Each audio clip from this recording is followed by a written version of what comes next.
that clean and sterile environment, continuing with that social media calendar during this time. And then again, this broad brand messaging that you're going to be open soon and you're the place to go to. With that social media. So that's going to be paramount during this time. So as we move into phase 3, this is all about, when you do open. Again, we want that marketing message to go out there again. Again, we're going to continue marketing that you have special offers for new and existing patients. We're going to do that via the website. We're going to do that via Google Posts, social media. We're going to do that via Spotify. We'll put that message on chatbots if we have it.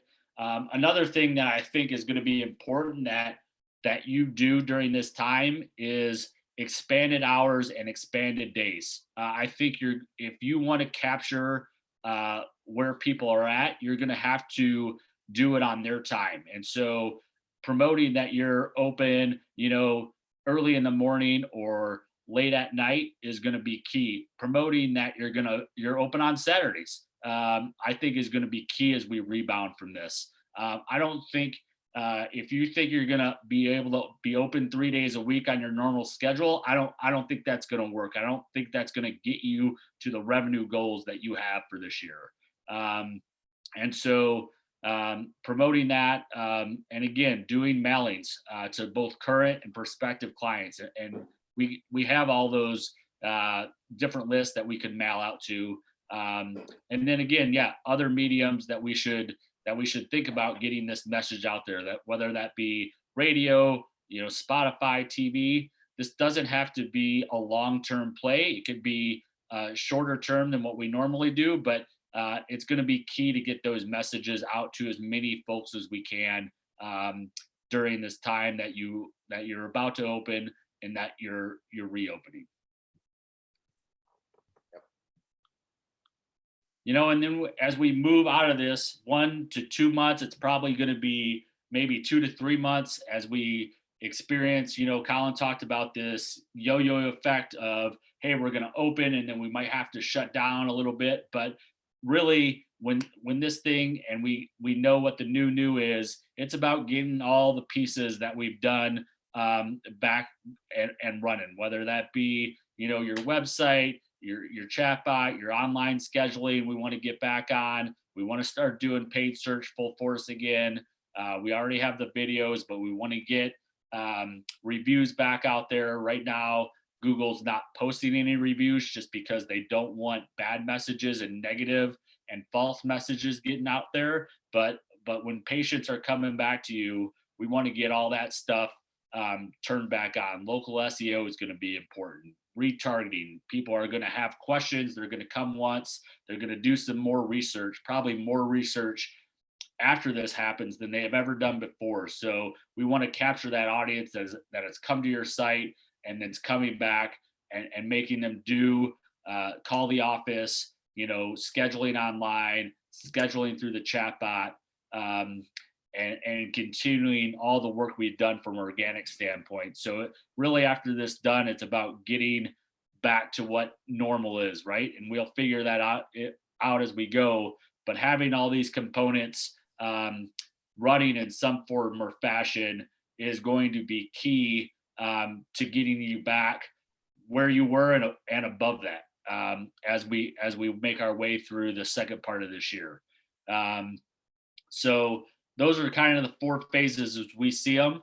Again, this is example of, paid search going back to what we normally promote, right? It's not necessarily promoting that you're open anymore or that you have new patient offers running. It's about what your specialty is and making sure now everybody knows you're a dental implant expert or you're teeth whitening or Invisalign or orthodontic expert.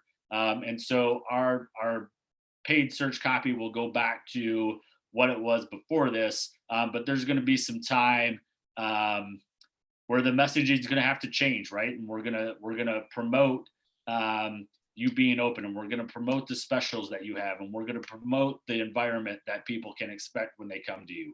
And so it's really important that we time all these things correctly, and we'll help you get through that, and we'll be making sure we get the right message out at the right times.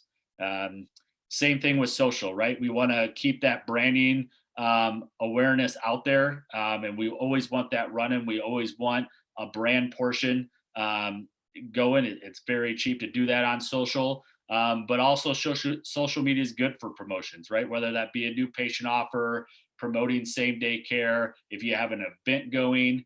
I think it's going to be a while until we can do events and seminars again. But once people are feeling comfortable again, then we can get those events up back and running and the seminars up back and running. But I don't think that's in the near future. I think that's longer term thinking. But we're already thinking about how that looks and what it looks like and how we're going to do it when we get this thing back to running like it should be and like you guys expect it to be.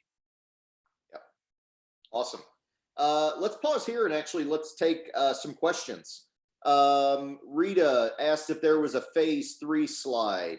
Yes, we actually had this slide right here was based around phase 3. And then these couple links, again, if you can't click on the links in the webinar, unfortunately, it's not clickable on your screen. We'll send these out later. So this was the phase 3 discussing continuing some of the existing strategies and some broad go-to-market approaches. What other questions do we have here for Trent? Let's see. Back through the chat here. Any marketing questions, strategy questions? Anybody have anything? What's your biggest challenge that you see reopening in marketing and attracting patients?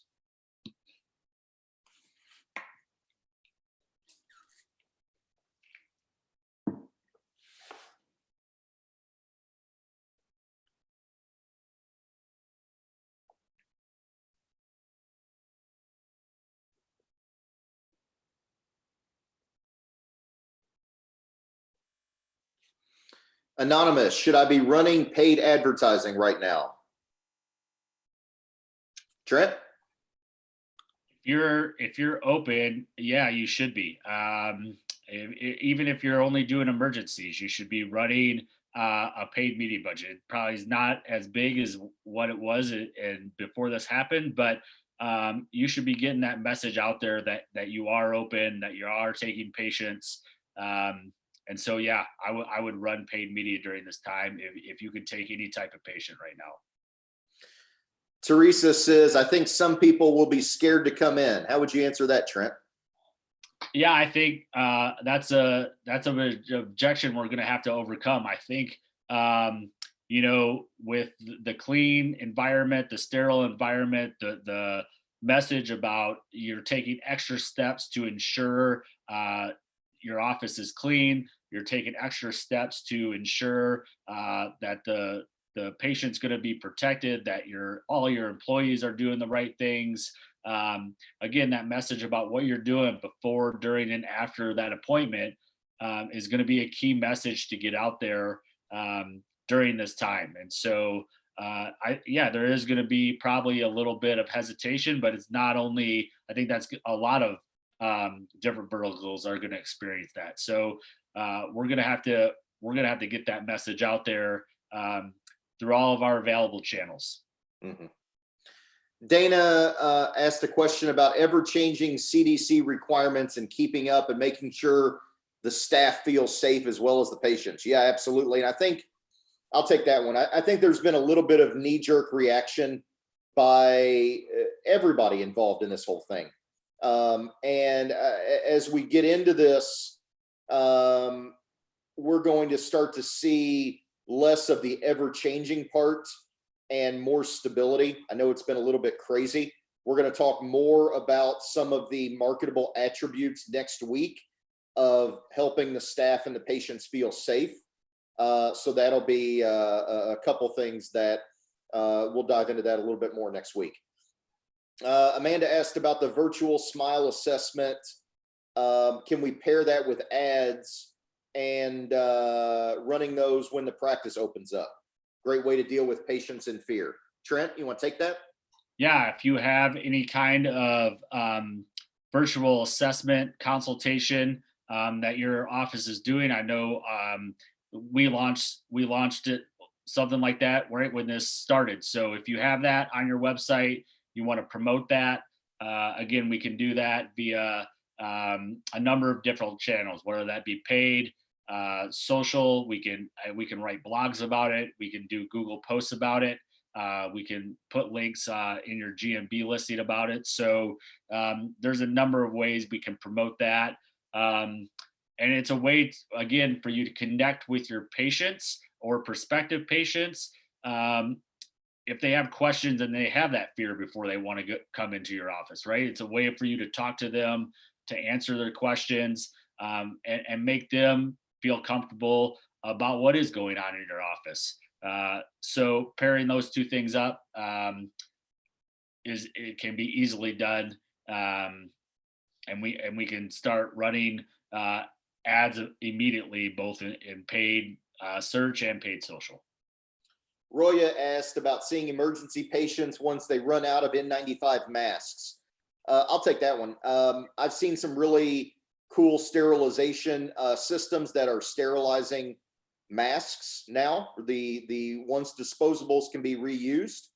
I can shoot you over some more information on what I've seen in the market on those. They're also going to be included in next week's presentation, showing you guys some new cool tools, so to speak, of again, back to the marketable attributes. How are you helping flatten the curve as a dental practice? How are you helping to lessen the burden of the shortage of supplies? That's a marketable attribute. So if you have a sterilization system that you can reuse these masks, now you have something that society and people at large are going to want to see. Cool. So we'll jump on from there and jump into 10 vital steps to thriving during difficult times. Thanks, Trent. Appreciate you hopping on here and going through that with us. My pleasure. My pleasure. Thanks for having me. And so this 10 vital steps, I told you guys, some of this you guys saw last week, but what I heard last week is, how do we put this whole thing together, Colin? You've given us like a buffet of all the stuff that we need to be doing, but what we need is an action plan. We need the steps. We need to put this in order. So we've done just that. And here in a few minutes, I'm going to give you the link. I'm going to go through the 10 steps, and then I'm going to give you the link, and you can go download this guide and download everything that's associated that I'm going to talk about here at one single URL. The first thing, step one, our Survive and Thrive guide. This is some of the basic stuff. When this crisis first opened up, we put this guide together.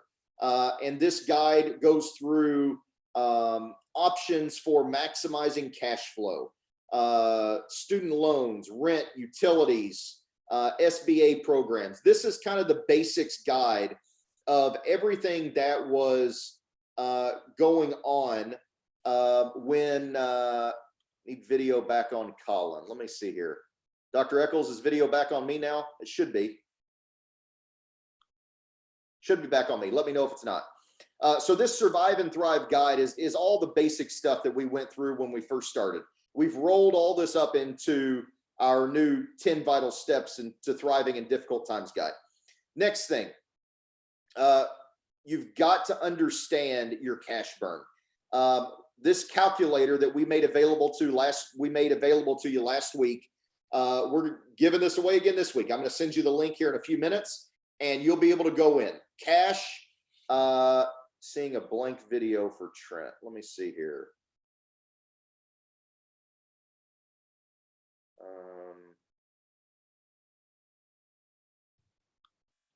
I don't know, Dr. Eccles. I think it might be.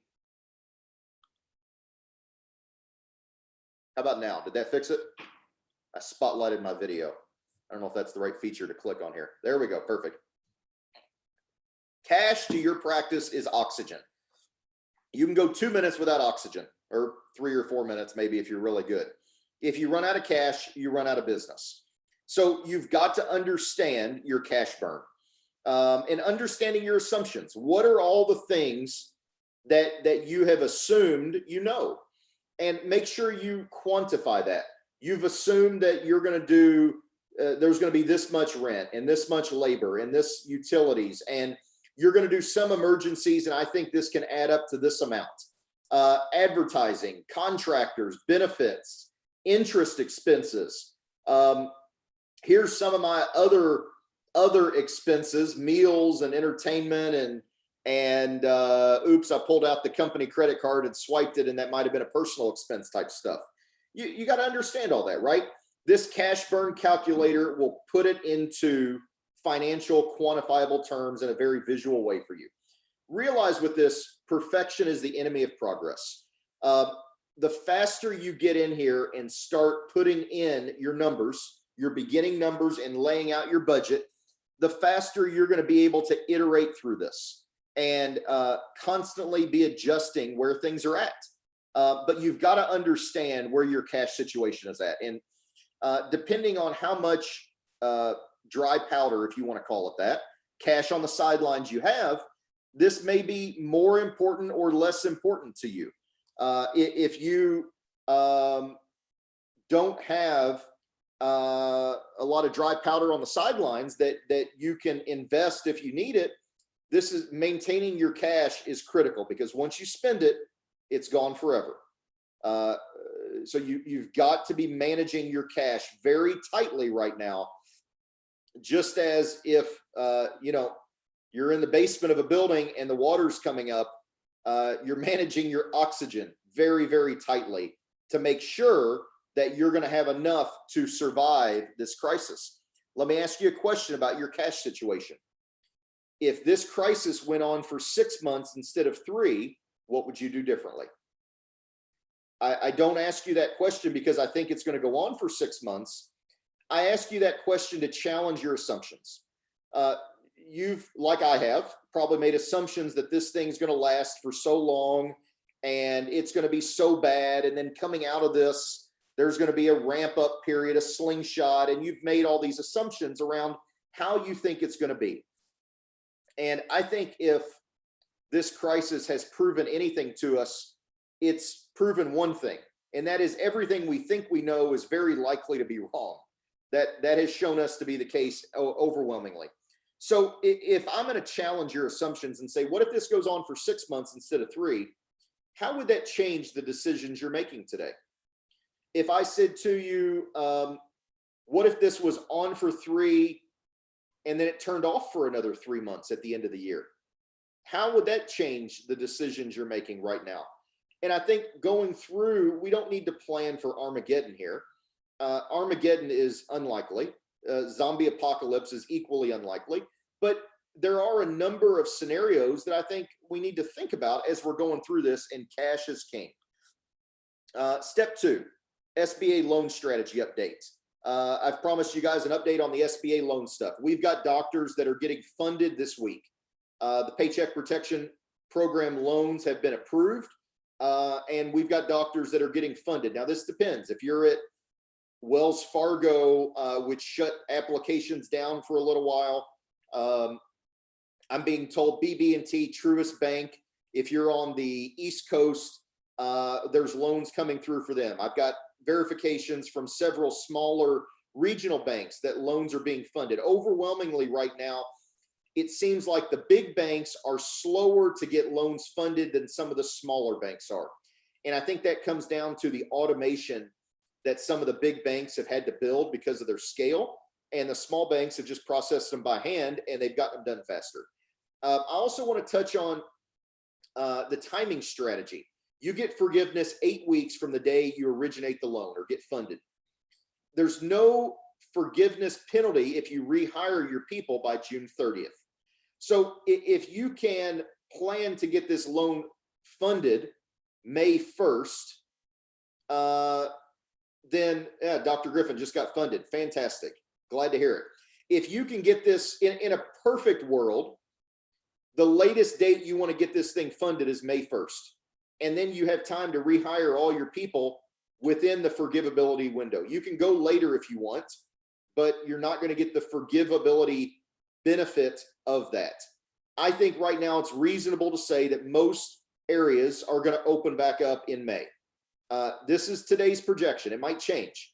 This is how I'm feeling about this right now. Dr. Roush brings up a great point that he's not looking at the forgivability. He's looking at this as a 1% loan for 2 years. I think that's a great way of looking at this. This is a gift. You can't get money at 1% anywhere else in the world at any time, hardly. And many of you on here will remember the days of 17 and 19% interest back in the early 80s. That was crazy.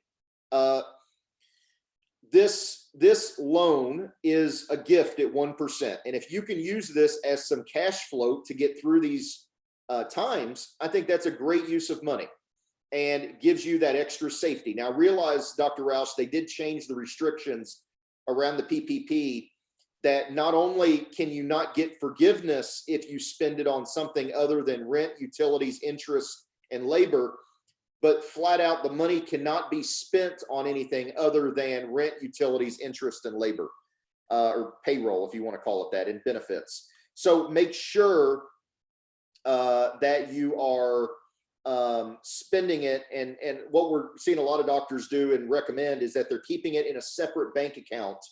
That way they're just making a finite number of draws from it that are all verified for the forgivability portion. I think there's going to be some hoops to jump through, and the cleaner and simpler it is, if it's as simple as opening another bank account and there's just a draw back and forth, I think that makes it really, really simple. Additionally, I want to give you all some new information. I'm going to lead off with a disclaimer. I'm not an attorney and I'm not a CPA, but I've talked to hundreds and hundreds of bankers and experts. I've talked to people that were involved in the creation of this legislation, that have worked under the Rubio and others campaigns. And I think I bring some information to the table that maybe you guys aren't getting from some other sources. On the forgivability portion, I have at least 2 banks that are telling me that self-charged rent is forgivable.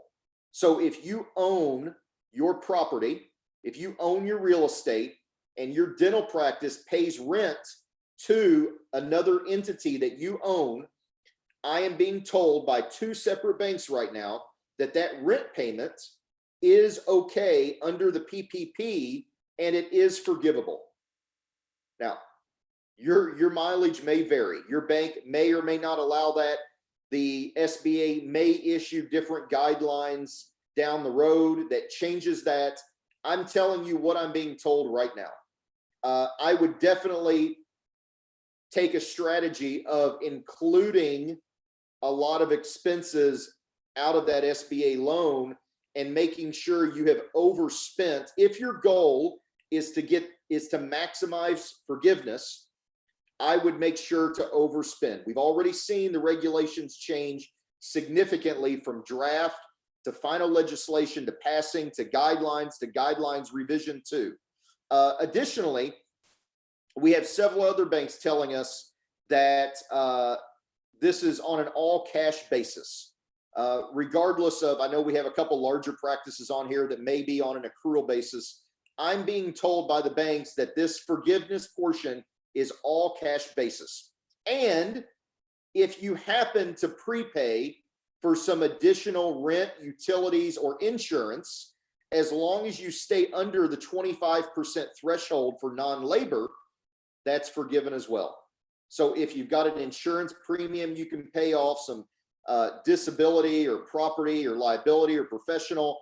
If you've got some rent, you can prepay as long as you stay under that 25% threshold.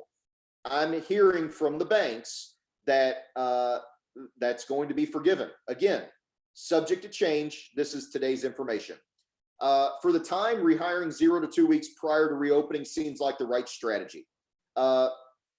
If you're in a position with more resources to add more of your expenses to fit within this 8-week period, I think that would be prudent to overspend to maximize that forgivable portion. I think it's likely that some of this stuff ends up changing and there might be some stuff that gets excluded down the road. Now, we've posted onto our COVID-19 update page on our website the latest fact sheet and guidance from the SBA and the Treasury. If you want to jump out there, smartboxdental.com, link at the very top to get our COVID-19 special information page, and then you can go scroll down and there's a fact sheet in there. I'll continue to update you guys as I know more. Strategy number 4, I want to talk off with talking about the tale of 2 practices. Many of you have heard me talk about this before, but this is the power of the 5 A's. If you take an average dentist that gets 100 new patient opportunities, and each of these stages, these 5 stages, answer, appoint, attend, accept, and average, they convert at a certain rate, and these are the averages that we're seeing across the country right now. The average dentist out of 100 new patient opportunities is going to generate a little bit shy of 20 grand. If you take each of those 5 stages and you make very small incremental changes to each stage, 10%, you move the answered from 70 to 80%, you move the appointed from 60 to 70%, so on and so forth. You increase your average visit or average patient value by 20%. Very modest, very conservative adjustments. You can double or triple the revenue that you're getting out of your new patient opportunities. And this is the ultimate guide for turning your marketing into money. We've got to focus on each of these 5 strategies and figure out what do we need to do to make incremental improvements. We don't need to move mountains. We just need to move each one 10% or 15%. It goes back in the late 80s. There was a guy by the name of Michael Dell. You may have heard of him. And Michael had this crazy idea to start a computer company. And in the late 80s, Michael Dell was in major trouble. He was on the brink of bankruptcy. And Michael went to his board, his VPs, and he said, guys, we have 85 days of inventory. If we kept our sales right where they're at, it would take us 85 days to sell all the inventory we have. We have no cash. And if we don't get from 85 days inventory to 45 days inventory in the next 2 weeks, you all are not going to have jobs and we're going to be bankrupt. And his whole board, his VP said, oh my God, Michael, it can't be done. We can't go from 85 days inventory to 45 days inventory in 2 weeks. And Michael said, well, you just got to go figure it out. Go do it. And they came back and they said, okay, we couldn't get from 85 to 45, but we got from 85 to 60. And Michael said, great, you've bought us another 2 months. A month later, he comes back and he said, guys, we're at 60 days inventory. We need to get to 30, and we need to do it in the next 30 days. How can we do this? And his whole management team says, oh my gosh, Michael, you're crazy. It can't be done. It's not possible, right? And he said, well, just go figure it out and come back. And they went from 60 to 46 days of inventory. Does anybody, and this process went on and on and on. And does anybody know how much inventory Dell holds right now at this very moment? Does anybody want to take a guess? Jump in the chat box if you want to guess what Dell's inventory is right now. Anybody want to take a stab at it? I think this is a great story because this is incremental improvement at its best. Right now, Dell has about, good guess, Dana, 5 days. I'll give you the answer, 15 days, 10 days. Yeah, great guesses. 10%, 10 days, yeah. Right now, Dell has 15 minutes of inventory. 15 minutes. Let that sink in for a second. 15 minutes of inventory. It's an incredible story of incremental improvement. And when you place an order with Dell, Dell has subcontractors and wholesalers that sell them equipment that are located on their campus in Austin. And when you place an order, they then order from one of their wholesalers, and some dude in a truck drives across Dell's campus that they pay rent to Dell for, by the way, and they deliver it to Dell, and Dell assembles it on the spot and ships it to you. 15 minutes of inventory. And this is what you have to do in your practice. We don't need to go from 85 days to 15 minutes overnight. We just need to consistently make small improvements. And before you know it, you'll be a rock star. And you've got to have the data in place, of course, to be able to see this.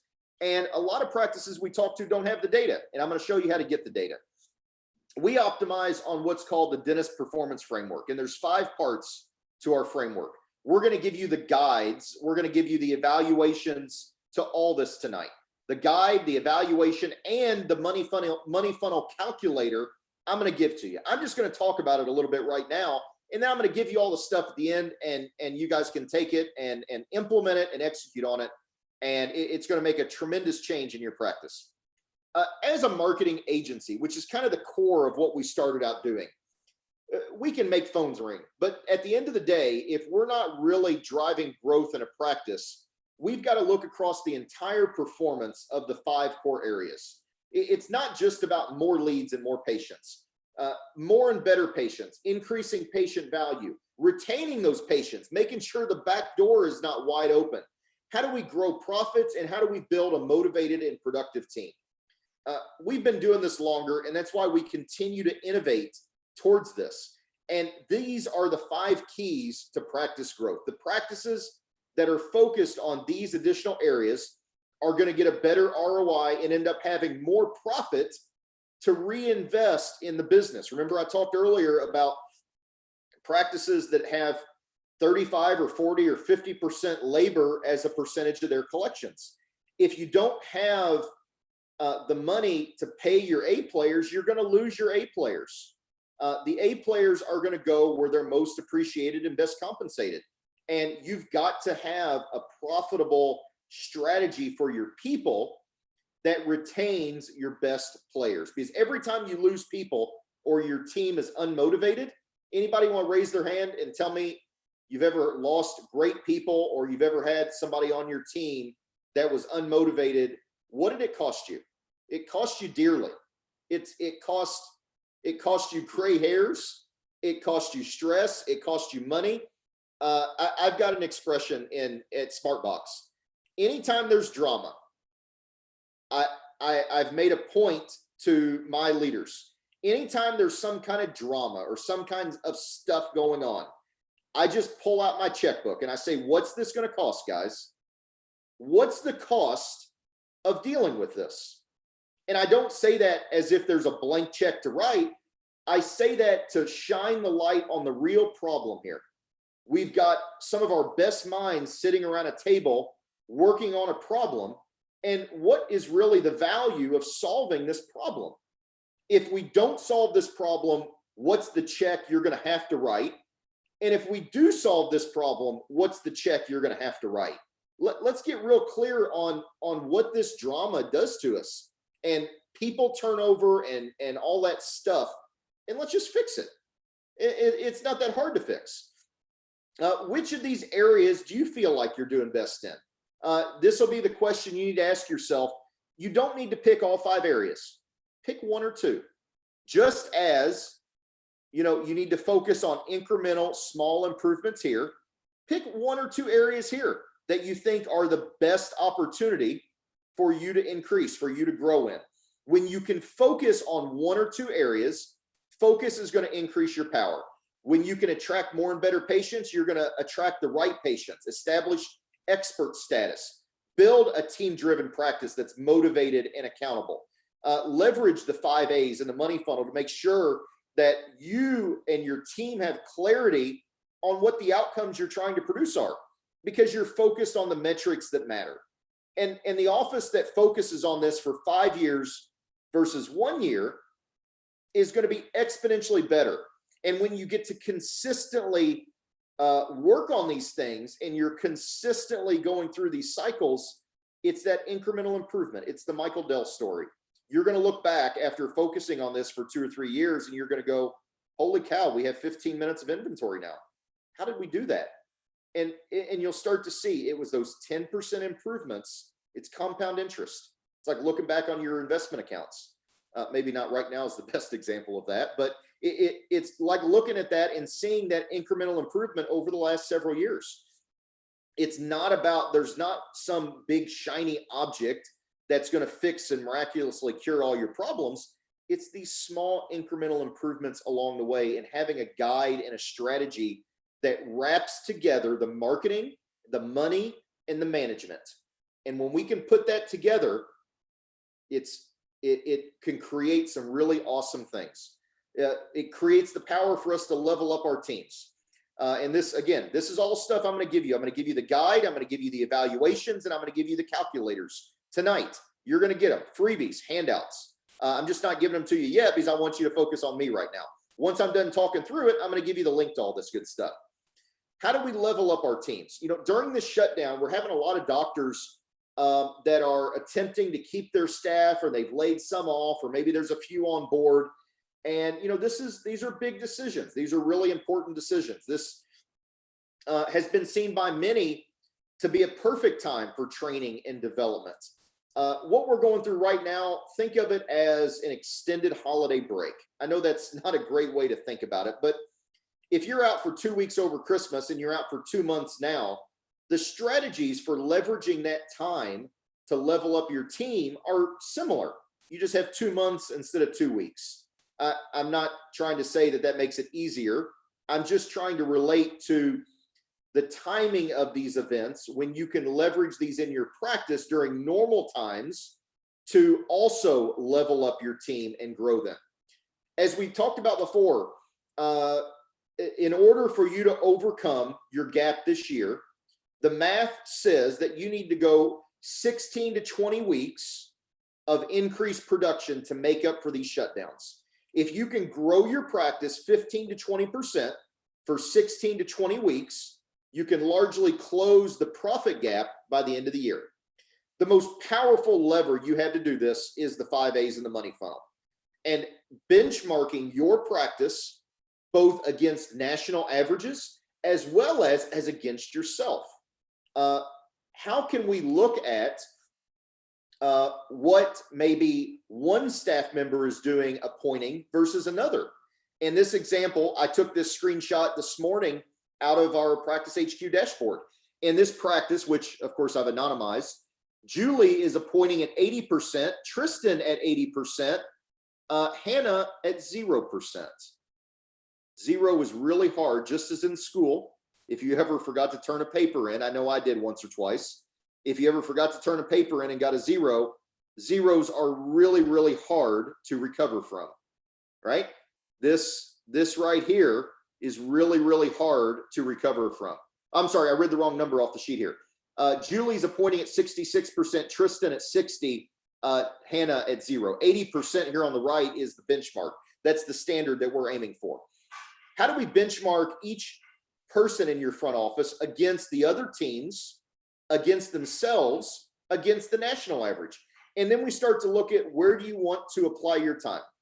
I've had doctors before that have told me that an 80% show up rate for appointments was acceptable. A 20% cancellation no-show rate was acceptable for them. And I said, okay, then what do we need to do on the other 4 A's to make these numbers work? And we went and made it happen. This isn't about us telling you where you need to improve or where you're deficient or you're below average. Not at all. We want to give you the data and help you make your own decisions and help you set your own goals. We're going to show you what the data says. We're going to give you some national averages of about 9,000 practices that we benchmark to show you generally where is, how is the rest of the country performing? Top 10%, average, bottom 10%. And depending on your type of practice, your numbers may vary. Not every dental practice is created equal. And because of that, not every statistic is equal. For instance, Dr. Ron, my dad, when he is getting case acceptance on large implant cases, that number may be radically different than if you're doing general restorative type dentistry. Yet both numbers go into a restorative acceptance benchmark, right? So we have to weigh these things, and there's some information that's not in the benchmark that we can give you as well, depending on what type of practice you are. So uber critical to know your 5As. We've taken a poll over the past 2 years at SmartBox. 91% of the dentists that we've polled cannot tell me what their 5As are. They do not know. They don't know what percentage of calls their staff is answering. They don't know what percentage they're appointing. They generally know what percentage are canceling and no-show, but there's a lot of flex there for a couple different reasons. Everybody has different definitions of cancellations and no-shows. Case acceptance, the doctors usually know pretty well. That's usually the one stat that everybody knows pretty well. And then when I ask them what an average visit or an average patient value is, or lifetime patient value, 3 times out of 4, I get the answer, it varies. And I say, well, varies is not an answer to what is the average. Varies means I don't know. And these averages you'll find, if you average a rolling 90-day period or a 12-month period, you're going to find if you're not watching whatever average you want to use, average visit value, average patient value, average yearly patient value, you pick whatever average you want to stick to and just stick with it. Most practices, the average does this. Month to month, it's up and down. And a lot of times, what I find in a lot of practices is the average is the silent killer. When you're working just as hard, you had just as many new patients, you saw just as many appointments, you did just as many prophies, but the cash just didn't end up in the bank account, and you look back and you go, what happened? A lot of times the average is the silent killer. And not always, but I see that a lot. I also see the answer rate be the silent killer, the calls you're not answering. That's improved a lot since we've had our technology to show doctors what calls they're not answering. But that was the silent killer for a long time. Appoint, attend, and accept, those are 3 pretty clear metrics. So usually those are in known shape. Excuse me, we pretty much know where those are at. I want to give you our money funnel calculators. This is going to help you to plug in your own numbers and break this stuff down. This pairs with the Success Academy workbook. Now, if you're an orthodontist, I know we have several orthodontists on here tonight. We've built out a money funnel calculator for orthodontists specifically. If you're a dentist, we've built out one for you specifically. They're pretty close, but they have some nuances because the orthodontic business model is so streamlined from a dentist. They don't need a lot of the extra stuff that dentists need to be looking at in their 5As. So we're going to give you both of these tonight. You use the one that makes the most sense for you.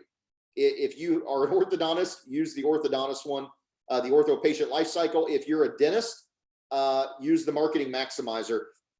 This is going to let you drop in your numbers, your marketing campaign, your dollars you're spending, and it's going to do all the magic for you.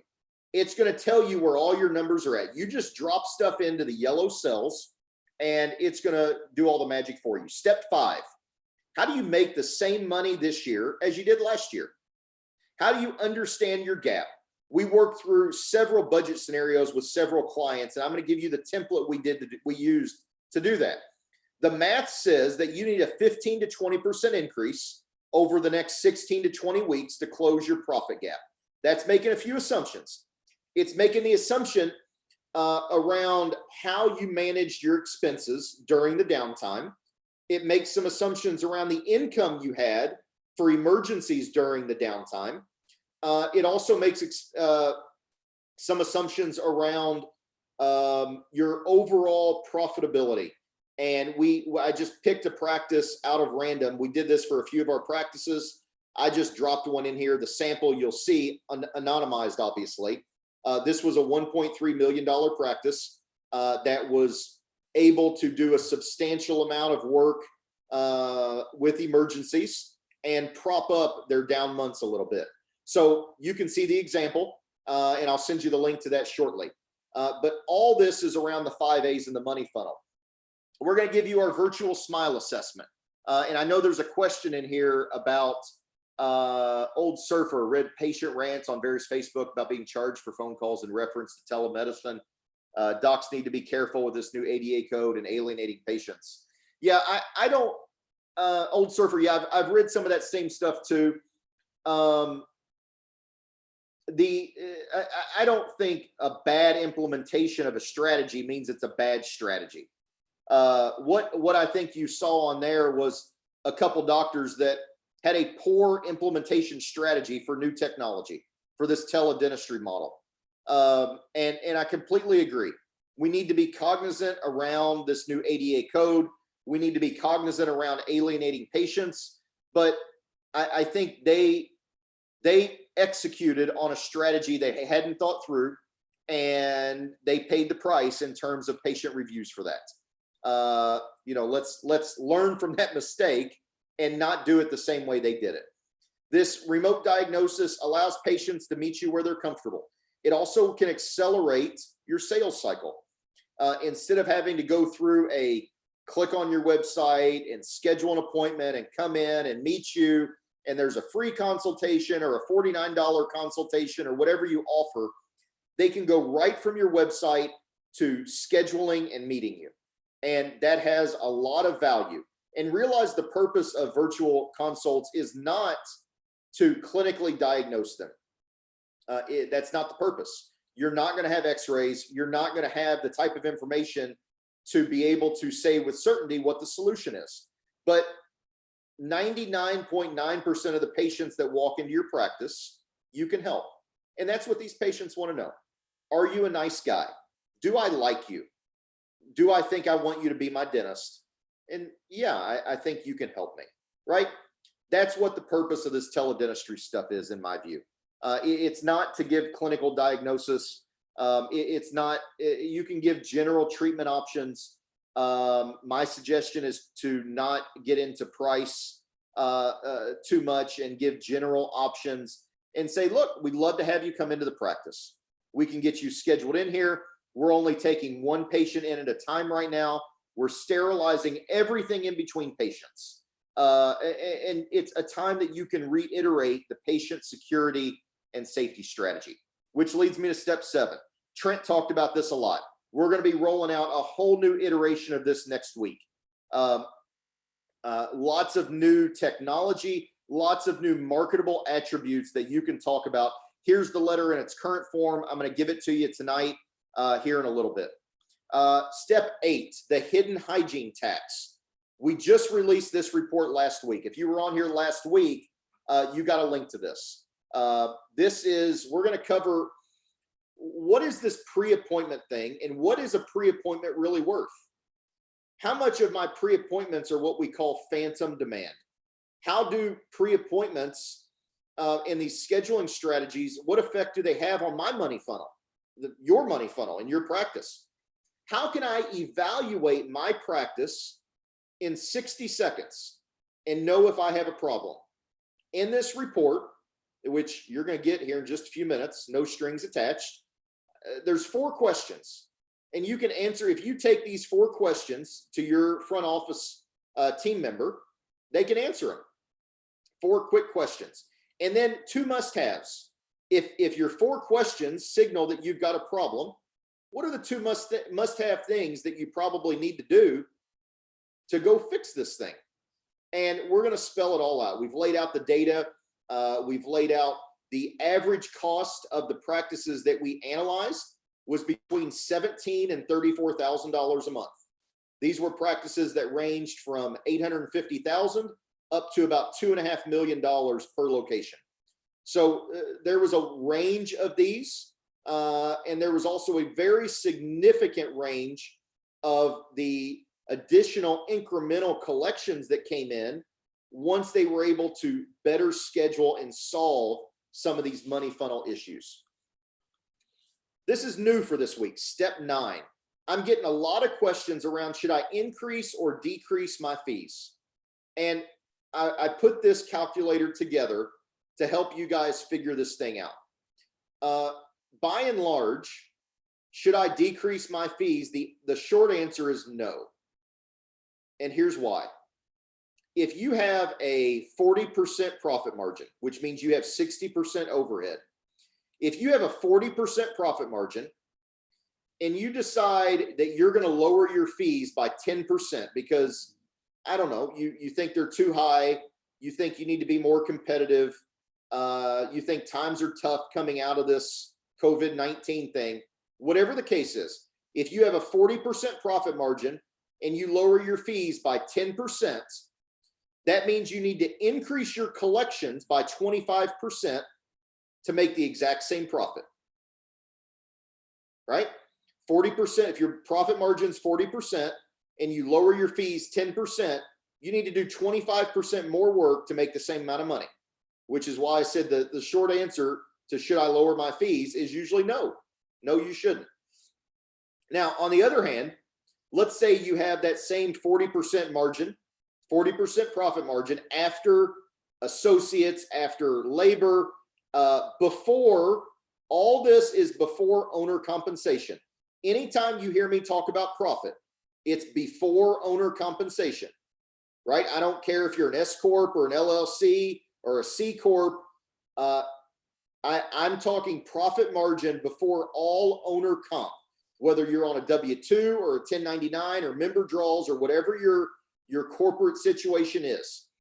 If you have a 40% profit margin before owner comp and you increase your fees by 10%. So we're going to do the opposite. 40% profit margin and you increase your fee by 10%, you can now afford to lose 20% of your patients and you still make the exact same money. If you increase your fees by 10%, you can do 20% less work and make the same profit. So usually the question of should I increase my fees? The answer is yes. Yes, you should. And you can run fee schedules and you can see which things do I want to increase. And there's a strategy around what percentile you want to be in. I'm not going to get into that tonight because that's very, very tactical. By and large, do I want to decrease my fees? No. Do I want to increase my fees? Yes. And this is why, because if you decrease your top line, it's very difficult to still make the same amount of money unless you're going to start working 7 days a week. By increasing your fees, you start to pick up all that top line, which is going to go straight to your bottom line. So you can lose 20% of your patients and make the same profit. Or if you increase your fees 10% and you only lose 10% of your patients, which is a very likely scenario, you're going to make more money doing less work. And if you hear me talking about, hey, everything we do, we need to make more money and do less work, that's where this is coming from. If we can raise our fees 10%, that is going to allow you higher profitability, which is going to allow you to compensate your people better, have more stability, put more into your retirement account, and it's a complete win-win around the entire 4 quadrants that we're looking at. Patients, the people that work for you, your practice, and the person that signs the paycheck, which is you, the 4 Ps, right? I want to talk about right now, step 10 in this process. If you are a current client right now, this is the Kickstart program that we're rolling out for you. I want to talk about it. There's people on here tonight that are not current clients. The next slide is going to be applicable immediately to you. Coming out of this crisis, here's the bind that you're going to be in. If you shut everything down, the data from the 2008 recession shows that 38% lower collections for 3 to 6 months longer than the ones that were prepared. I sent that email out last week and asked those 10 questions that you really need to do some thinking about. And I'm going to be doing thinking about those and continuing to develop strategies for those 10 things. Now, the launch packet, the Success Academy, all this stuff that we're rolling out right now, is available to all of our current clients. Success Academy, Dental Intel, getting your team enrolled and leveled up. We also have 2 new things that we're rolling out for our clients right now. The 2 things that are going to be immediately applicable when you reopen your practice is an A-player hiring system. I know some of you, I see some names in here tonight of some of our clients that already have a great hiring system in their practice. I see a few names, and I know I've had some conversations with a couple of you that this has been somewhere that's a big area of opportunity to improve on. So we're rolling out an A-player hiring system. This is based around both the top grading system. It's also based around a number of other very sophisticated hiring systems that we've used and taught our clients at SmartBox. If you want to get a head start on the A-player hiring system, go to Amazon and buy the book Who, W-H-O, Who, not the World Health Organization, the book Who. It's a phenomenal book around hiring A-players. The second thing that we're going to be rolling out that's going to be immediately applicable to a lot of our clients is 6 steps to insurance independence. Unemployment's going up, and that means dental insurance is going down, less patients with insurance. How can we navigate this new environment to make sure that we're not reliant upon the insurance companies and we're taking our future into our own hands? And these are 2 comprehensive strategy guides that I'm working on right now. And I'm expecting the insurance independence guide to possibly be available as soon as April this month, and the A-player hiring system probably into May. Both of them are in a draft form right now, and I'm doing a lot of work on those this week and subsequent weeks. And we're going to get those out within the next couple months, likely before you reopen. So that'll be 2 really, really great products to help you guys with those 2 big needs. There's going to be an abundance of A players available, and you've got to bring back your A players, and you've got to bring them back in a profitable way. If your labor, generally our rule of thumb is this: your labor as a percentage of collection should be around 25%. We have practices that are in 17 to 19% range that are super, super lean. We also have practices that are in that 30% range, and there's nothing wrong with that. Again, it depends on your type of practice.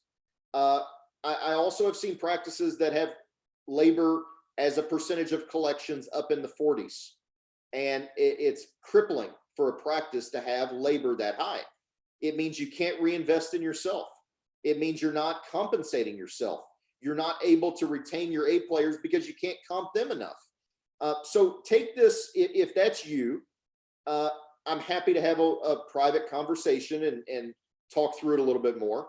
But if you feel like maybe you had too many people on before, look at the percentage. If that percentage is in the mid-high 30s and 40s, that's maybe something you want to consider really looking at. And how do you bring back your A players and comp them in a way that's really going to retain them? And then how do you go find A players? Maybe you had some issues with your team and you want to go hire new people, and you want to take this as an opportunity to reset. I think that's a great idea. And what better time to do it than right now?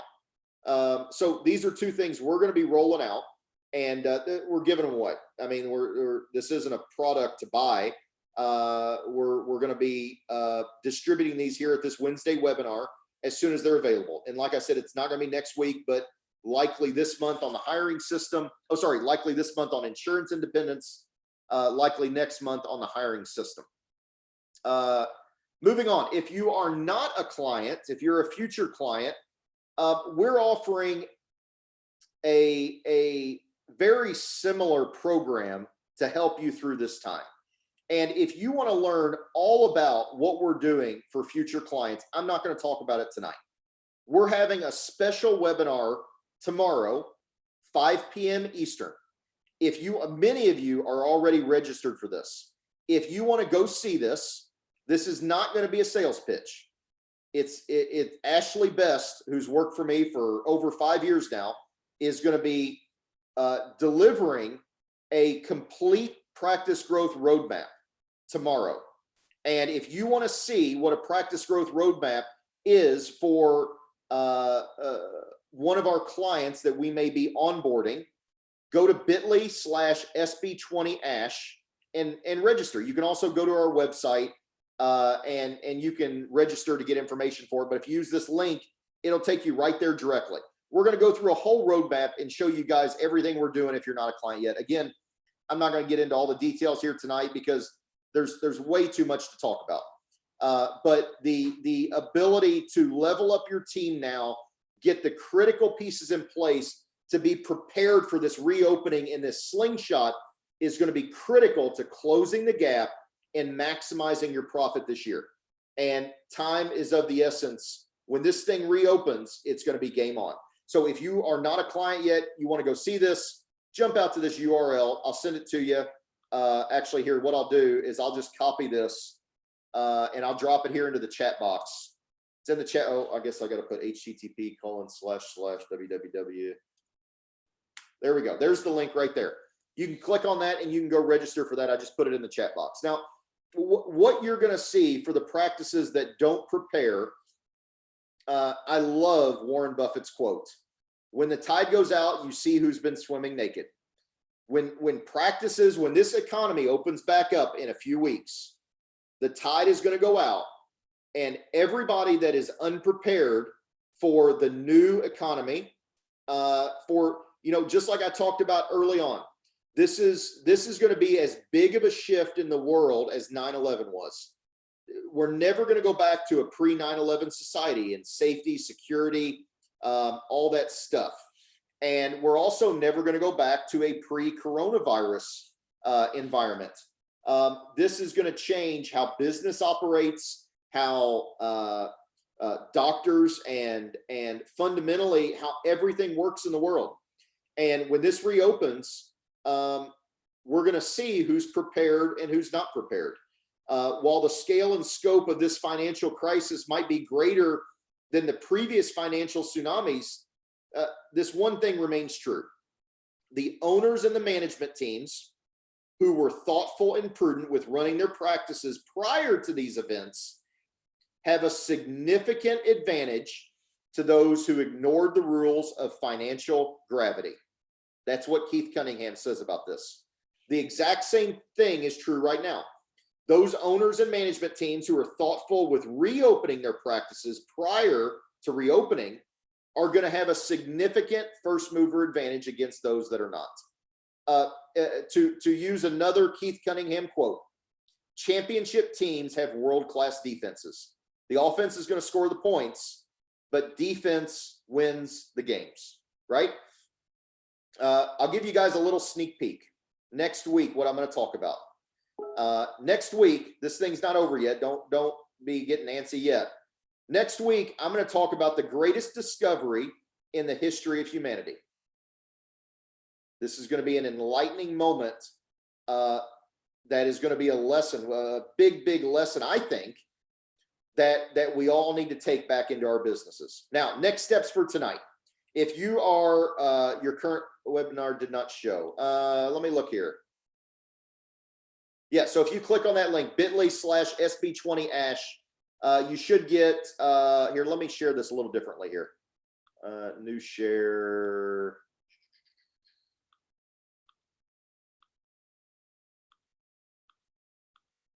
All right, can you guys see this here now? So this is where you should be going. Let me try to copy this link. Maybe that bit.ly link is not working for some reason. Try that link there. That should take you to this link for Ashley's webinar. You can enroll here. You can drop in your phone number and it'll send you text messages. Chat is one way, I think. Should be going out to everybody. Anyway, let me jump back here and I'll look at that here in just a second. If you're a current client, email me and we will get your one-on-one team training scheduled, right? All the money funnel stuff, everything that's going on, everything that I've presented here tonight, the 10 steps, the 20-week 4-phase plan, all that we're ready to rock and roll on. send me an email or talk to your client success manager, and we'll get rocking and rolling on all this. In many cases, we've already started on everything that's going on there. If you're a future client, tomorrow, 5 p.m. Eastern, we're going to be going through an extensive line training for what one of our roadmaps actually looks like. Now, if you want to get the 10 vital steps to thriving during difficult times, 10stepstothrive.com, you can download that right now. And let me show you a little bit about how that's going to work for you to download this. When you click on this box, when you click there, you're going to come to this website here, right? And this download is available to you. You can share it with your friends, with your family, with colleagues, with associates, staff. This is packed with everything I've talked about tonight, as well as the links to download all of these resources, right? So plug in here, plug in your name and your email, and hit continue, right? And now it's going to give you 5 things to do. You can opt in to get your 10 steps report. So you'll click on this checkbox and you'll opt in. Next thing you're going to do is just download the report, and then you can go through here. If you want to share this 10 steps report with 3 of your peers, great.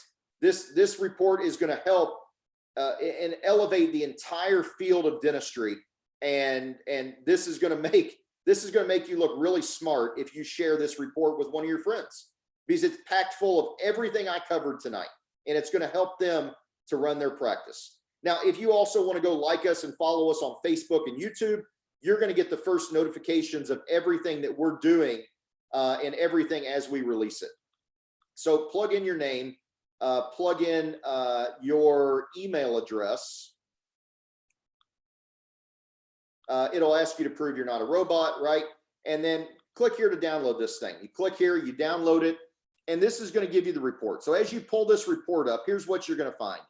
As you scroll through this report, everything we talked about tonight is going to be here. Deferring student loans, deferring utilities, the rent deferment letter right here. So here's the first link. If you want to get some rent assistance from your landlord, that's kind of one of the first things you need to do. So click here on this link, and it's going to say, hey, get instant access to this rent deferment letter. So we can come here, and this is a rent deferment letter that we've written for a couple of our doctors, and we've anonymized it, of course. But you can download this letter and use it. If you want to come here and you say, okay, calculating your cash burn. I want to come in here and I want to use the cash burn calculator. So I'm going to click here and I'm going to get instant access. No, you don't have to opt in. You don't have to enter your information. Once you enter it once, you got access to everything. You can come in here and this gives you directions. Here's how to use this thing. We're going to come in here and I'm going to say, listen, if my cash gets below $10,000, I need an alarm to go off. I need a buzzer to go off. Or maybe it's $50,000, or maybe it's $150,000, whatever the number is. Plug in your number that you need a cash alert if you drop below, right? Right now, I have cash on hand of $75,000. I'm going to have sales this month of, let's say, because I'm doing emergencies only, I'm going to do $20,000. Returns and allowances, I'm not going to have any returns. Collections on account receivable. Let's say I get $5,000 in accounts receivable from insurance that I've previously filed. I've got $500 on some interest payments I owe due, no loan proceeds, and let's say owner's contributions. We're not putting any money into the company right now, right? You can come through here and you can plug all of your expenses in. So this is cash receipts. Then we put in how much cash are we paying out? You know, advertising, commissions, employees, and then click here on this cash burn chart. And it's going to show us really easily.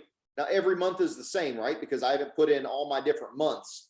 But as you start to project out here, hey, next month I'm going to do 25,000 in sales. Next month we're going to open up in May.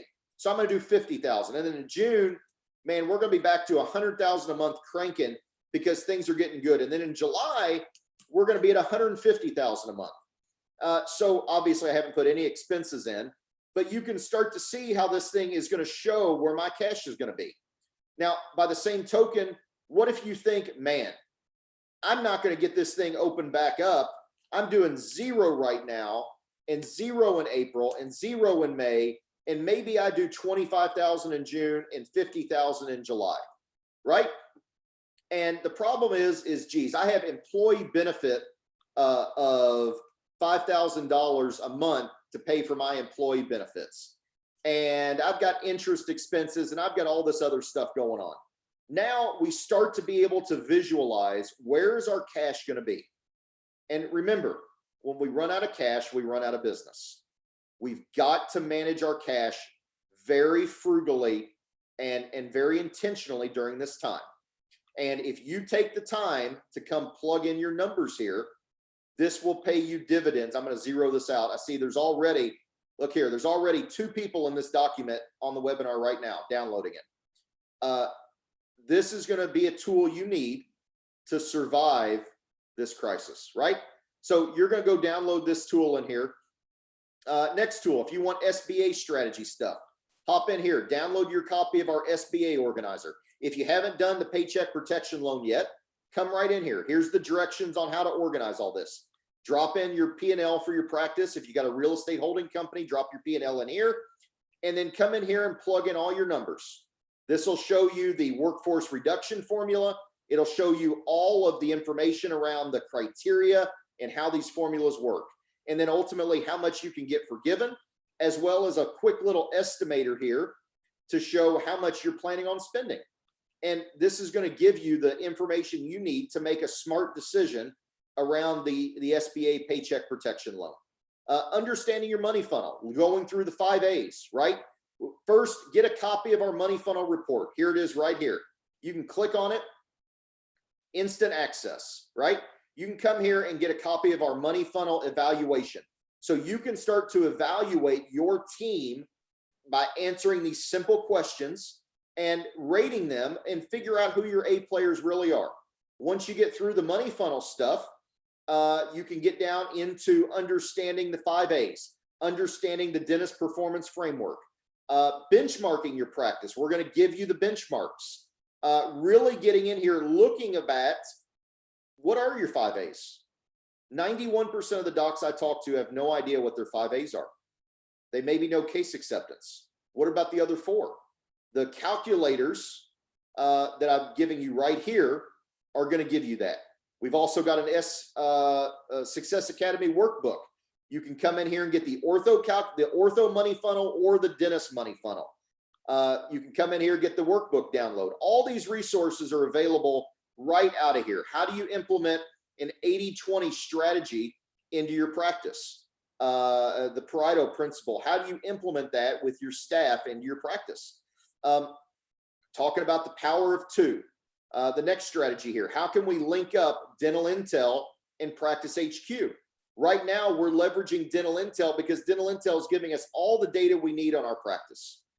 All the types of appointments and patients that we need to be plugging in once this thing is over are right here, right? You can get Dental Intel for free right now. Contact us. If you're a client, we can get you Dental Intel for free. If you're a future client, we'll show you how to get it for free. How to make the same money. I showed you guys the budget calculation. You can go right here. You can get straight into instant access to our budget strategy. You can come in here and you can input all your own numbers. This is a very simple budget. Production, collections, labor, facility, lab, marketing, supplies, and profit. We're only looking at these categories. Keep it very high level. This practice that we did this budget for, he was planning on making a little bit shy of 600 in his original 2020 budget. Now with his revised budget, he's going to make about 570. I think that's a pretty good outcome for this year, given all the uncertainty and the turmoil. And that was a $1.2, $1.3 million practice. Teledentistry. If you want our strategy guide, come here, click on this. You can download our teledentistry strategy guide. Patient safety and security. Again, you can get the letter here. We're going to talk about this a whole lot next week. What is the marketable attributes of the security and safety plan? The hidden hygiene tax. What do you need to be doing? How do you value pre-appointments? How do you avoid the illusion of phantom demand by having a fully booked, practice? I've talked to dentists that say, man, my hygiene is booked up for 6 months. That's fantastic. And I say, you're leaving $30,000 a month on the table. You've got to understand how you're really pre-appointing and how to block and how to do these strategies. It's going to open up a world for you. How to discounting versus raise your prices. You can click here on this link. Get my discount fee versus increase fee organizer, instant access. Again, all this stuff, you just click here on these links and it pops right up for you. The full calculator here on increasing and if you choose, decreasing your prices. Our Kickstart program, all the details on this, all the strategies. So it's all right here. All you got to do, 10stepstothrive.com, if you want to download this right now. You'll go to the page. Again, there's 5 steps to complete here. You're going to opt in with your email address, then you download the report. Now we're giving away something a little special. Some of you may be interested in this, some of you may not. If you share this report with 3 of your peers, we're going to send you our Survive and Thrive resource box. This is a comprehensive package of some of the best resources and best books that I've written and been a part of, and we're going to ship you a box of it. It's going to be a FedEx or UPS package that comes in the mail, and it's going to be chocked full of a ton of information that I'm not going to be releasing here on these webinars. And we're giving it away for free. All you have to do is share the 10 vital steps report with 3 of your peers. If 3 of your peers opt in and download our report, we will send you this automatically. And all you got to do is click here, and this special link right here will track you. Share it on Facebook, share it on your Twitter, email it to some of your associates, and we will UPS you our Survive and Thrive resource box, no charge. If you want to follow us on Facebook or YouTube, great. We'd love to have you. You're going to get advance notice when we post new resources and post new stuff on there. So that is kind of the end of tonight. With that being said, let's open this up for questions. I know I've already got some questions in here. So let me start going through this. Dr. Eccles, Dental Intel does not work with PracticeWorks. Yeah, that is correct. Unfortunately, EagleSoft, Dentrix, and Open Dental are the only 3 that it works on right now. We do have some integrations with some other software for our rave review system and the appointment reminders and such that we do, but on the Dental Intel side, that is a no-go, and I do not foresee that changing. I've had some behind-the-scenes chats with those guys, and they are full steam ahead with the 3 integrations that they do have. So yeah, unfortunately, I don't see that happening. S. Beatty, retaining employees. One tip that I talked about a little bit a couple weeks ago, if you're getting this paycheck protection loan, use the PPP loan as a sign-on bonus to bring your A players back. Your A players are going to be in high demand, and they're going to be able, you want to make sure that you're getting them back in your practice. If you're getting some PPP money, use that as a little sign-on bonus to bring them back, help them out in their time, and it's going to create a lot of loyalty within your team to do that. Old Surfer went to school during the HIV panic, doubled up on PPE, will happen again. Yeah, that's where all this is going, and that's some of the marketable attributes we're going to talk about next week.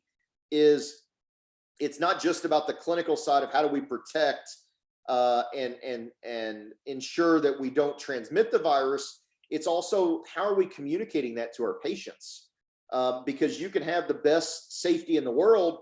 If you're not communicating it to your patients in a way they understand, it's of no value. So that's what we're going to cover next week. Our employee health insurance premiums forgivable, Ken, under the PPP. If you go to our website, let's see. So check this out. If you go to SmartBox Dental and click here on the top, watch this week's Survive and Thrive, and you scroll down here to recommended resources, you're going to see this SBA PPP loan organizer and calculator. Click right there on that. And then instead of clicking up here under instant access, go down here under this PPP fact sheet right here. and this will pull up the latest guidance from Treasury and the SBA.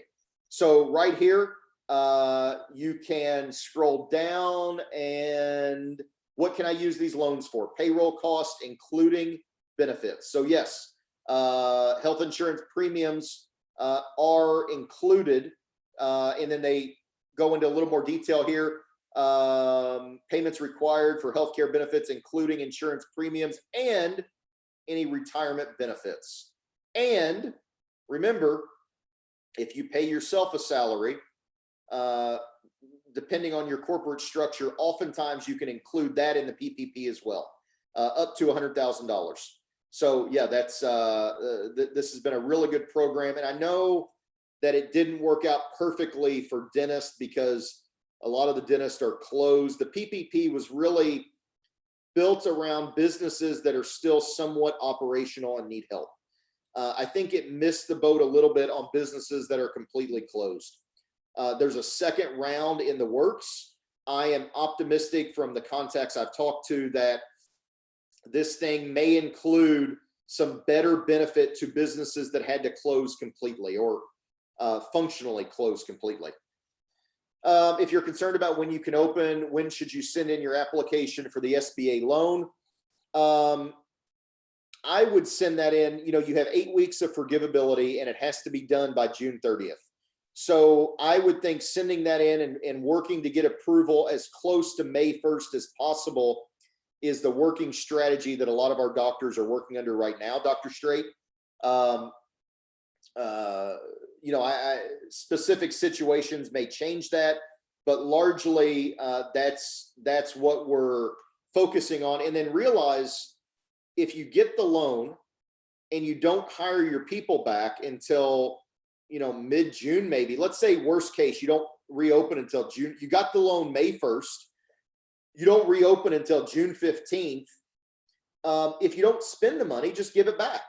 And it's a 1% working capital line of credit, if you want to think of it like that. I think it's a really good idea to get the loan May 1st and just have the cash, especially if you're in a position where you are concerned about availability of cash, or you'd like to have a little bit more buffer there. Go ahead and get it. It's a 1% loan, and if you don't spend it, you can always give it back. It's not forgivable, of course, if you don't spend it in the 8 weeks. But if the money's still sitting there in an account and you haven't spent it, you know, 1% interest, if you get a $100,000 loan and you carry it for a year, it costs you $1,000 to have an extra 100 grand in cash sitting there. And you know, if you scale that situation up or down, depending on your situation, I think that could be a really good strategy. Let's see, what else do we have going here? Dr. Griffin, trouble downloading 10 vital steps. Is it not allowing you in there? So when you get here on this page, you can do it one of two ways. You can either do it with an email.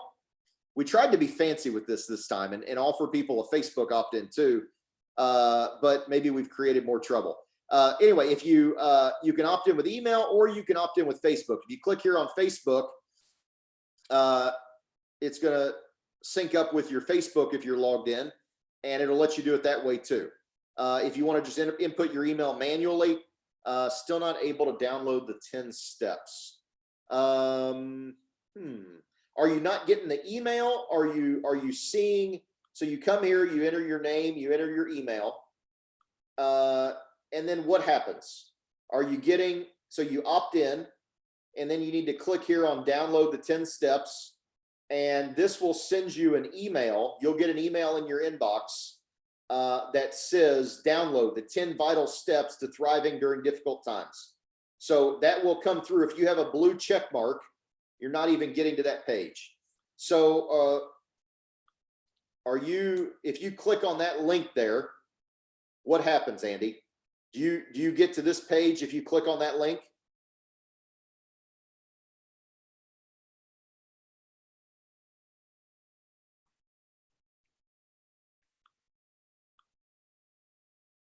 It's not clicking. I wonder if Zoom is stripping out they're not letting it be clickable here.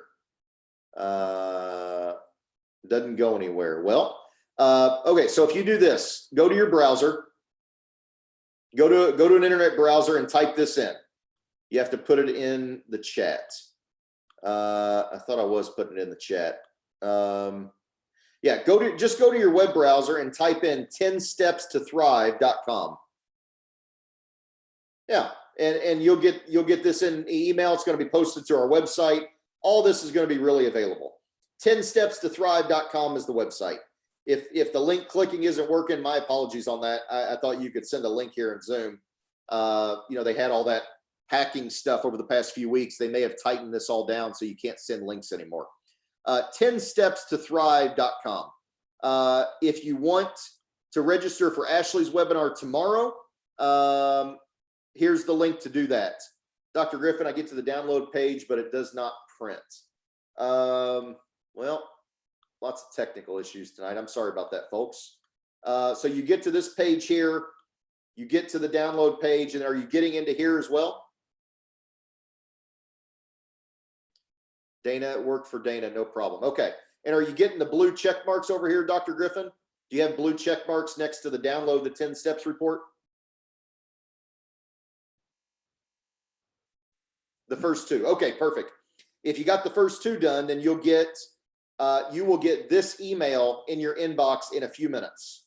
This email will come into your inbox. If you have a blue check mark on the first two items here, then you will get this email in just a few minutes. And this will give you the link right here that you can click on to go.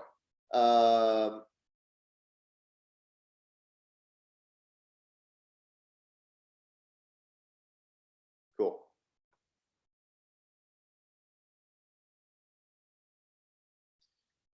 All right, so let's,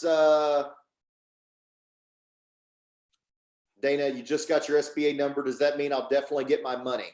So if you got your loan application number, then there's still an approval that comes after that. So the bank generally, within 10 days from that approval number, they're going to be in contact with you about signing the paperwork and originating the loan. SBA requires that you must originate the loan within 10 days from the approval. So there's a pretty tight timeline around that. So you should be expecting to get some stuff here very soon based around those regs. I'm not familiar with what the Irish gig is yet. Sorry. Dr. Dobry, seeing potential security risk ahead. I'm not sure what that's about. You probably have not typed in HTTPS, Dr. Dobry, on that link. Try typing in HTTPS there, and that should resolve that security issue for you. You might just be trying to go to the unsecure version of the site. The Irish jig. Okay, yeah. Very, very soon you'll be able to do the Irish jig there. Yep. I tell you what I'm going to do. I'm going to take everybody that's been in here tonight, and I am going to email out this slide right here with these links in email. So if you guys will hang out for just a couple minutes afterwards, once this webinar ties up, I'll pull the attendance list down, and I'll send out this email right here with the links in an email so that I know that everybody can click on it. So I'll get that out here shortly to make sure we work around that. Dr. Dobry, it is HTTPS. It might be, sounds like you got some super tight security on your computer. I don't know why it would be throwing that security error for you there. But I promise you 10stepstothrive.com is our site right here that will take you in here. Connection is secure and everything's good to go. So I'm not sure why that's throwing that error for you, but could be different security settings on your end versus mine. Cool. What questions do you guys have? Biggest problems going on in your practice? Other than with my technology tonight of the links not clicking and the clicks not working. I'll send out that email here shortly. what problems can we brainstorm on here tonight? What problems are you all having in your practices that need some attention to work through?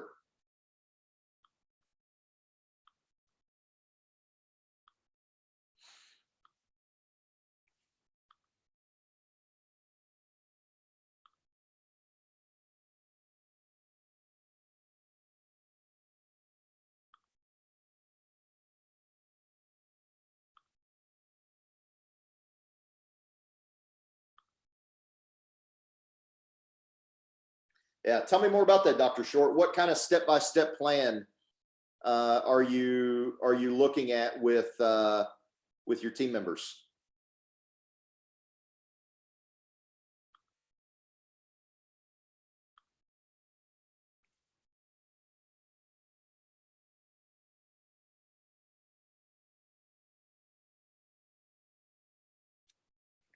Yeah, Dr. Gans, when we return, there will be fewer patients looking for elective procedures, fewer patients with funds to pay since they were out of work. What are your thoughts? Yeah, I think there's going to be a couple scenarios there.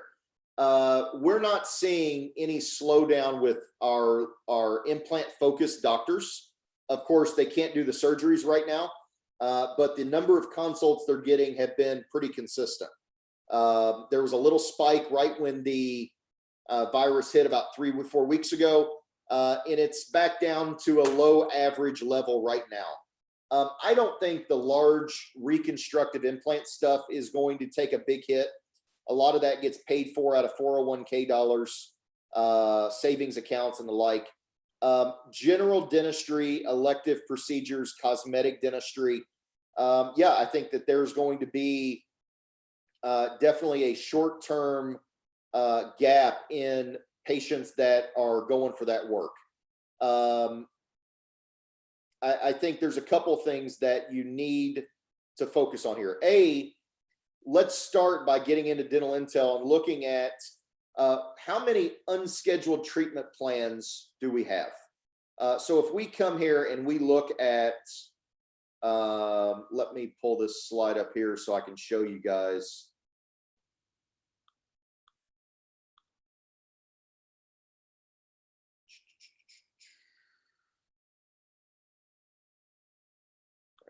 Let's go.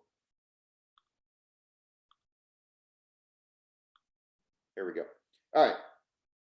So if we come in here and we look at our dental intel data and we look at these reports. So the first place to start is to look at where is the opportunity at, Dr. Gans?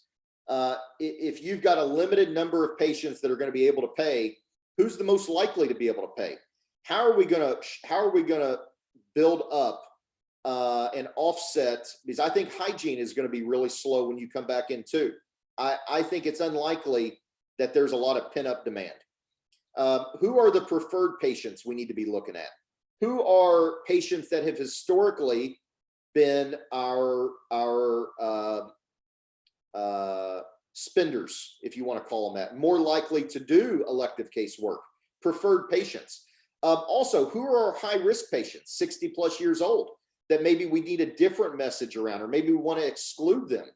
Who are our hygiene patients that had a higher than average dollar per visit, right? Right here in our hygiene plan, how are we looking at our hygiene patients? We're going to want to segment out, and if we're appointing hygiene, we're going to want to prioritize those that have a higher per patient visit value. Right? Who's on the unscheduled list for restorative work that's already verbally accepted it, but hasn't moved forward? Who are our worst patients? Who's our abandoned patients that have canceled appointments? And this comes back to the hidden hygiene tax. How do we put our patients into an ABC bucket so that we're getting our A patients in when they want? We're putting some restrictions around B patients, and then C patients that chronically no-show and cancel and change appointments last minute. We've got to manage that. How are we going to manage that? So yeah, I think the answer, Carrie, is in the data. looking and really breaking down your Dentrix EagleSoft Open Dental database and answering these questions from an analytical point of view will tell you about where and who you need to be plugging into those spots.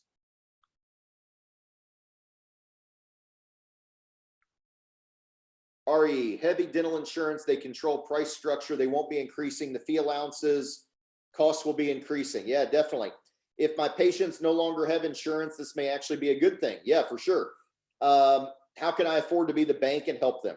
RE, we are doing just that. Our 6 steps to insurance independence is going to cover all that. It's going to cover, part of it is going to be a membership plan, but this is not a membership plan sales pitch. But it's going to be covered in there. Part of it is going to be how to break away from the insurance companies and do it in a way that financially makes sense. David, good time to drop Delta. Yeah, well, no better time than the present, maybe. But how can you phase out? How do you identify and start to make that transition? And then how do you shoulder up the patients that don't have insurance and attract them to your practice, right? Generally, insurance-driven practices haven't done a lot of marketing because they've relied on the insurance companies just to send them patients. 5 to 8% for marketing of collections is a lot cheaper than taking a 20 to 40% haircut right off the top when they negotiate your fees. That's the bottom line of it. Some are better than others. I understand all that, but paying 20 to 40% off the top for the insurance company to send you patients is really, really expensive. And oftentimes it gets kind of overlooked because I think it's a little bit easier and it's kind of out of sight, out of mind. Whereas when you're actively marketing, you have to sign the check. Let me say this a different way. If everybody in this country had to do what we do and sign a quarterly estimate check and send it into the IRS, there would be a radically different political system in this country. Instead, they rely on us employers to secretly withhold the money and the employee never sees it, right? It just passes through and the employee never has to sign that check. And it's a completely different mindset. So I think that's kind of the same mindset I see with insurances, is it often feels different because you never see the money when you give it up to the insurance companies, but yet when you're actively marketing, you have to sign the check. So yeah, the 6 steps to insurance independence, it'll be coming out here this month, and we'll be rolling that out here at this webinar in the future. So stay tuned for that. Dr. Dobry, 3 different browsers, same warning. Hang out for a second, Dr. Dobry. I'll send out the email with the link, and maybe that'll solve your problem with that security warning in your browser. Look for the email. I'll send it out here as soon as we're off the webinar tonight. I can't get the attendance list until I end the webinar. So as long as we still have questions coming in, then I'll keep them going here. Let's see. We got some comments in here. Dr. Short, there's all at home, making sure they get specific videos done, emails out to patients. Yeah. Leveling up your team, Dr. Short. So looking at the 10-step guide here, if you want to get into step number 4, understanding your money funnel, this is going to be where it really starts to shine for your team. Getting them into the right mindset of this framework, getting them accustomed to looking at the numbers. I want to call out, I've seen a lot of this. I've seen management by spreadsheets. And what I mean by that is there's some consultants that build these elaborate spreadsheets and hand them to the doctor and they say, go do it. And the team, it alienates the team. They have a coup d'etat and they rebel. And then the doctor says, oh God, I can't do that. And they back away from their plans of trying to elevate their team. And it's not that elevating the team was a bad idea. It's that the consultant went about it in a very brash way that doesn't give the team the tools and the support they need to succeed. Listen, there's no people that work for you that wake up in the morning and go, I hope I do an awful job today, and I hope I suck for this guy that's providing my livelihood and paying me a check. That just doesn't happen. They're operating the best they know how. And our job as the leaders of our company is just to arm them with more tools to go do their job better. If my people aren't doing a good job, it's my fault. It's my fault if my people aren't doing a good job. And I own that responsibility, just as each of you do as the owners of your practice. And if your people aren't doing what you want them to do, it's your job to go fix it. And getting them into the mindset and giving them the tools to arm them to go figure this out is critical. And doing it in a way that supports them, not in a way that dominates them, that just overwhelms them, because if they knew how to do it, they'd go do it. They need your help. So yeah, I think this step 4, getting them thinking about this workbook and this evaluation here, these 2 resources are going to be invaluable to you, Dr. Short, here looking at this. David, anybody receive funds from the EDL loan? Yes. I don't know about people that are here tonight, but I do have EDL confirmations of people that have applied. Yeah, hard to keep motivated because they're getting unemployment. And in some cases, Dr. Short, they're getting unemployment that's maybe more if they were an entry-level position with the $1,200 stimulus check. They're getting more money in April than they would have got working for you. And that's really hard to motivate for. You might want to think about A players. Who do you want to bring back? A players don't need motivation. If your people need motivation, generally that's really hard to fix. And I'm picking on your words here a little bit, but I just want to make sure I make this distinction. It's really hard to motivate people. People either are motivated or they're not. And you've probably seen this in your practice before. Once a week, you walk up to the front desk or you walk up and talk to Susie and you give them the old boot approach, right? The stick approach.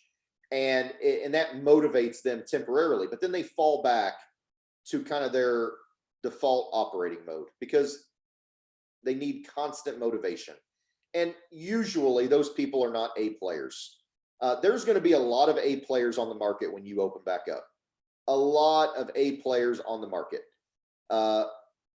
There's going to be a lot of opportunity for you to put in your practice a tremendous team that is going to kick butt. And I would encourage you to, we'll have our hiring guide out here soon. I would encourage you to really think hard about your people and your A team. If you could only bring back 3 people, who would they be? 3 people, who would they be? And realize you may not want to bring back everybody on day 1. This may be a phased approach. We don't want to get in over our head with labor and overhead right off the bat. The PPP loan is there. That's great. But the PPP loan is a lifeline for the business. As much as the politicians have positioned the PPP process as a lifeline for the people, if they wanted a lifeline for the people, they would have mailed them a check directly, right? They sent them a check for $1,200. If the PPP was all about keeping everybody on board and paying the people, they just would have sent them the checks directly. They sent the checks to the business because the politicians know if the business fails, everything fails. And this is a lifeline for the small business. Make sure that you're being very judicious with your cash. Back to the cash burn, understanding your expenses, your timelines. Again, if I told you this was going to be 6 months instead of 3 months, what decisions would that change? Let me say this a different way. One of the really, really smart guys that I follow says this: smart people make really stupid decisions. And here's proof. If I gave you the ability to undo any 3 decisions you'd ever made in your life, how much money would you have right now? And there's your proof. There's your proof that really smart people can make really stupid decisions. And it's true for all of us. How much more money would we all have if we could undo any 3 decisions we'd ever made. We all get caught up and we do things that maybe don't make sense. And we just need to be very thoughtful about how we're going to go about this as we start this thing back up. Be judicious with our cash, make sure we're bringing back our A players, and we're making really smart decisions. Looks like I got a question from David as well as from Dr. Gans around PPE. Yeah, 25 grand in masks and gowns and booties and all this stuff. No, insurance, I doubt that insurance is going to compensate for any of that. I doubt they're going to add a new code for reimbursement on that. There's likely to be a shortage. We're going to have next week, I got a really cool thing that's going to sterilize masks. I'm going to show you guys next week what that is. It's a new product. They've tested it. It's got a engineering and a scientist have stamped it and approved it that it will kill the coronavirus. So I'm going to show you guys that next week. I think that is a $1,000 or whatever it costs, a small fix for what mass N95 masks cost. And I'll show you guys some other tools, some other really cool stuff. I'm going to show you some stuff for purification and filtration in your office that does not break the bank. What we need to focus on here is reasonable amounts of safety that are going to instill confidence in our team and in our patients. And we need to do it without dipping into our retirement accounts to make it happen. And I think some of the stuff I'm seeing right now is getting kind of crazy. I mean, I saw Pennsylvania for a while was requiring negative pressure operatories. And that's some politician making a knee-jerk reaction that doesn't make any sense. And yeah, Susan, I've heard of dentists adding PPE fee for each patient. It kind of reminds me of when you go to the mechanic shop and they have the line item for additional disposables. And you ask what it is, and they say, well, that covers our paper towels and our grease and our brake cleaner and yada, yada, yada. Susan, I think that probably comes back to the kind of practice you run. I think if you're running a very general insurance-driven practice, maybe you're in a retail location. I'm just making some generalizations here. That may be okay. I'm also thinking of some practices that we work with that are very high-end, boutique, high level of service, and they would probably not want to add an itemized charge to the bill. It would probably be better for them to simply increase their fees by 2% or whatever the number is, 1%, 0.5%, to get the same outcome without adding an itemization onto the bill. And that may be something you want to consider. Do we really need to itemize this, or do we just need to raise our prices 10% and do 20% less work, or whatever those numbers work out to be, depending on your area, your type of practice, where your fees are at right now. That may just be the real answer, is just to bump your fees a little bit and let it all kind of flush out there. And that way nobody feels like you're dinging them for, I don't know about you, but when I go I've driven an electric car for the past 5 years now. So in my past life, when I would go to the shop and, you get that $18 charge at the bottom for towels and all that crap. And it was like, guys, why don't you just charge me $59 for an oil change instead of $49? And then I don't have to feel like I'm getting dinged. It's the Amazon concept. Free shipping. Don't ding me for shipping. It's free. It's part of the value prop. David, are face shields going to be mandatory going forward? Your guess is as good as mine, man. I think that face shields may be mandatory. They may not. But that may be part of the marketing strategy that you want to roll out to ensure that patients are absolutely feeling safe when they think about, do I want to call Dr. David and go into his practice? I think the legislature and the regulations and the clinical side of this PPE stuff is second chair to the marketing side. That's how I'm thinking about this. We've got to make sure, because if the patients don't believe you're safe, they're not even going to call your office. It doesn't matter if you've got a negative pressure office and you spend $1 million on safety. If you don't market this thing the right way, your patients are going to go, I'm not going back to that guy. I'm going somewhere else.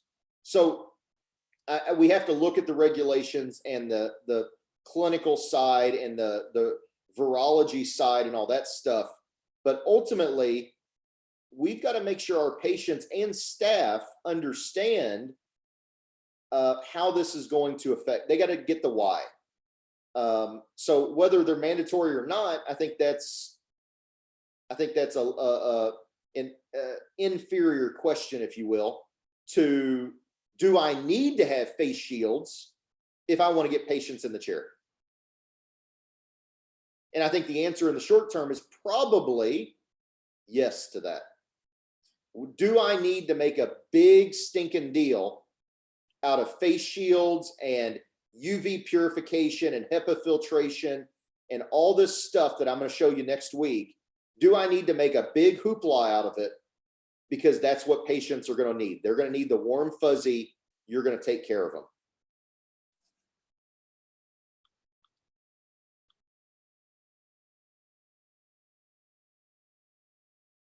Questions, thoughts, feedback. Next week, we're going to talk about the PPE side a little bit. I'm going to show you some cool stuff. Next week, I'm going to show you the greatest discovery in the history of humanity. I'm pretty excited about it. A new slide deck. And again, it's going to be pretty short. I like to start off every presentation with a little runway. I did my Alaskan fishing trip this week. I did problem predicament last week. I'm going to do this greatest discovery next week. And I think you're going to really enjoy it. Oftentimes, we just need a little bit of relatability in kind of what we need to be doing and where we need to be going to understand kind of how we need to think about it. So I think you'll like it. What other questions do we have? We're at 9:30 Eastern time here. It's like we've answered 17 Q&As and gosh, 50 questions here in the chat window. We can call it here at 9:30 unless there's any last folks that want to pop in here and ask some questions. Anything we haven't answered tonight? Anything that's burning a hole in your head? Yeah, thanks, Neil. Appreciate you coming on here and taking your evening to listen to me banter a little bit. Carrie, yeah, thanks to you as well. Yeah, David, I think that's great. I think that's great. And I think as the testing becomes more prevalent, antibody testing, of course, in the future, that's all going to be great communication. Dr. Griffin had a great idea earlier. Let's take a picture in all our enhanced PPE gear. Show patients you care. That's all this is. You've shown, everybody on here has shown your patients you've cared for them. That's why you have your own practice, because you do things your own way and you've done things differently. All this is a different way of doing things differently than you did things last month, right? That's all this is. We just have to make sure that when we reopen, we're reopening under a post-COVID mentality. And I think everybody here is on board that train and is gonna do the work to make sure that you're positioned to come out of this thing. Great. Hey, yeah, thanks, Brian. Next week, looking forward to it already. Awesome. Let's call this here. Again, I'm going to shoot an email out within 5 minutes with this slide on it right here. So if you want to register for Ashley's webinar tomorrow, If you want to get the 10 Steps to Thrive guide, or if you're a current client, just hit reply to my email and shoot me an email. Dr. Griffin, I already see you emailed me. That's fantastic. I'll get that rocking and rolling. If you're a current client and you want to start getting into some of this stuff, you want to see what we're already doing for you, whatever it is, just hit reply. Just tell me where you're currently at right now in your practice. So I'll get this out shortly. Thanks, guys. Appreciate every one of you, and keep moving forward.